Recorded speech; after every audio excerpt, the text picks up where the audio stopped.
A seduction is like a story. The number one quality for a seducer, male or female, is authenticity. You've created this space, because think of it spatially. You're after her, it's like this, you're after her, and then you pull back. Now there's a space between you two. That space is where she's gonna fall. It's a trap for a man in seducing to always try and be so nice. When I'm telling men how to seduce, I say that you have to. A seduction is like a story that you're telling. What interests us about a story is, I don't know what's going to happen next. Therefore, I've got to turn the page. I'm watching this movie. I don't know what's going to happen to this character. All right, I'm going to keep watching it, right? So a seduction operates on that same dynamic. The person doesn't know where you're going to take them on the next date. They don't know maybe how you're going to appear, what you're going to wear, but the surprises are positive, they're interesting, they're exciting. There's gifts involved, there's places you're taking them to, but it's not predictable, it's unfamiliar, it's theater. Because, let's face it, for most of us, our day-to-day lives are rather banal and rather boring. I can say that my life is very boring. I just sit in my office writing all day, right? But for us also in this world, for men in the 18th century, they were going on ships, they were crossing the ocean, they were killing people with swords, they were battling, they're going off to war. It was adventure, it was excitement. Now they're sitting in cubicles and they're typing all day. We're leading these boring, banal lives. Everything is familiar, everything is predictable. A seduction is you're taking somebody out of that world and you're taking them into something different, heightened, more dramatic, more interesting, more theatrical. Okay? So that means you're creating surprises. And so when I'm telling men how to seduce, I say that you have to kind of create these little moments where the woman is caught off guard. She doesn't know where you're taking them, what the next step is. There could be sometimes slightly negative things where it might be, that wasn't good. And then you immediately catch it up with something good, kind of a roller coaster ride. Very calculated. So, it's the classic coquette strategy where you're kind of going hot and cold, hot and cold, hot and cold. Maybe the hot is 70% and the cold is 30%.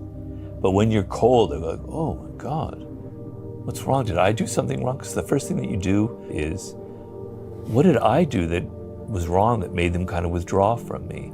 Then the next moment they're smiling, they're taking you somewhere else. Oh, relief. Oh, wow, yeah. Okay, it's okay now. That's how you get involved on that kind of emotional roller coaster, and they kind of hook you that way. Because the whole game, besides getting the other person to think about you when you're not there, is to get them emotional about you. Even if they dislike you, that's okay, because that can be overcome. What you cannot overcome is indifference.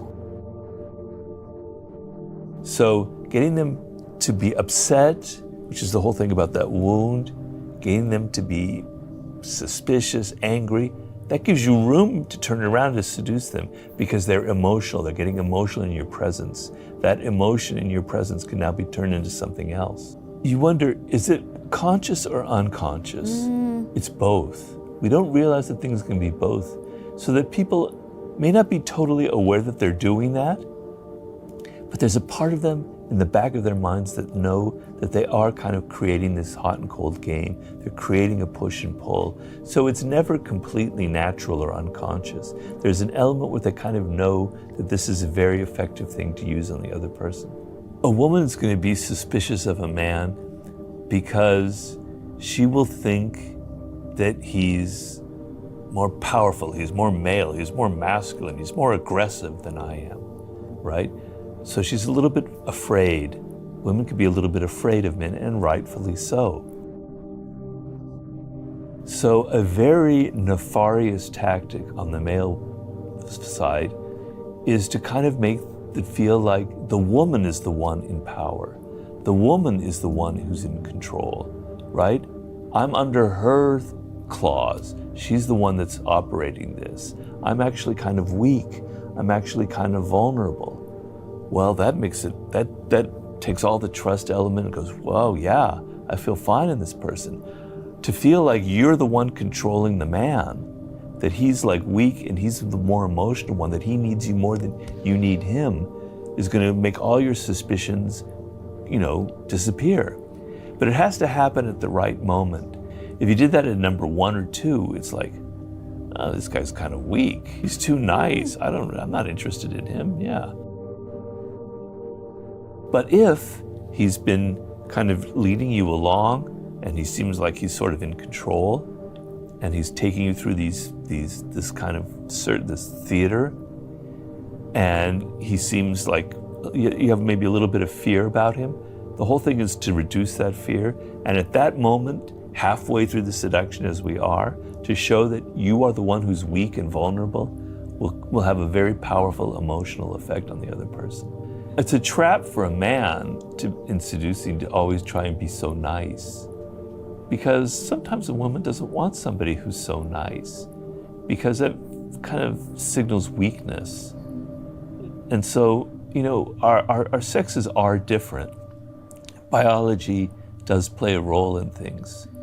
And women may be afraid of, but they're also intrigued by the male, by the masculine element in a man. And if your first signal is poetry and flowers, I'm so sensitive, I do yoga, blah, blah, blah, the nice thing is kind of a trap. Although for some women, it could work if they've been in totally abusive relationships, right? And you sense that. I'm talking about a very cold seducer here.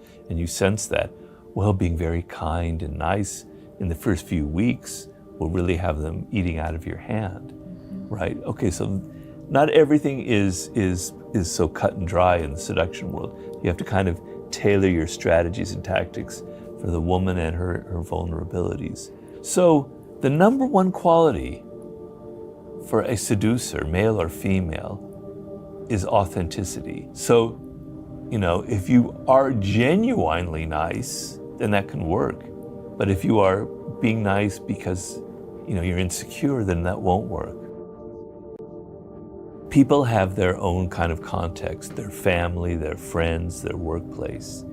And sometimes if you can isolate them from that context, they become much more vulnerable to you, right? They don't have any friends, they don't have any support anymore, so they only can rely on you. And it's something that is done over time, right? So if you're confronting with a male seducer who is trying to turn you off from your friends, who is making it so that your best friend, oh, I don't think you should trust her, I think she's up to something, right? He's trying to do things like that. He's trying to alienate you from your family. I think your parents were really awful to you, etc., is a very classic technique, because in your sense of isolation, you're much more vulnerable to getting support from this particular person. And so one of the tactics that I talk about in the book is taking the person to another country, to another place, where they, even on a holiday or a vacation, where they feel unsupported, where they feel a little bit alone and isolated for several weeks, kind of break down that element and make them want to turn to you for trust and support. So if you feel that a man is trying to isolate you in the subtlest ways from your friends, from your family, from the place where you live, and is criticizing that and trying to make you feel like, maybe I don't like these things, maybe that friend isn't really somebody I can trust, this is somebody you should be very, very suspicious of. It's a terrible tactic. It's trying to isolate you socially from the things that support you, and you should be very, very suspicious, and you should not give in to that. And also, as you kind of alluded to, they kind of isolate you mentally, where they make you question your own values and your own ideas. So their values and ideas now are the only ones you can rely upon. So one of the isolations is from the things that you in your brain kind of use to support you, that you rely upon, the values that you hold dear. If they can chip away at that, then you're even more isolated and you're even more vulnerable.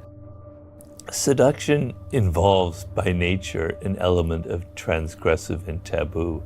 So the word itself has this kind of edge to it where we're sort of attracted to it, but we're also a little bit afraid of it. It's like something, it could be very exciting, but there's also something a little bit evil about it, a little bit naughty. And if it didn't have those two elements, it wouldn't be this very powerful word that attracts us so much. So people who are pretend that they want everything to be so comfortable and easy and perfect in their life. They want everything to be good, everything to be sweet and angelic. But people are complicated. They desire the opposite of what they say they think they want, right? So underneath every one of our desires is secretly something else, secretly something maybe the opposite that we want, but we're not aware of it. And so if everything in the seduction were so smooth and wonderful and pleasant, he's giving you chocolates and roses, and wonderful, it doesn't have that edge to it. We want an edge to things in life, otherwise we're not interested in it. It gives it something, a little bit, a whiff of danger. It's something we haven't talked about. But seduction has to have an element of danger to it. It has to be like being involved with this person. It's not like my life is at stake, but something potentially bad could happen, or there's an adventure involved that I'm not used to, where I could lose something that I value. And that element of danger is actually a spice in our life. So my view of people today is that we're too tight. We're too like this. We're too political. We're too like holding on to things we want. We're like, I call it the new prudery in the art of seduction. This is the new prudery, is our political correctness.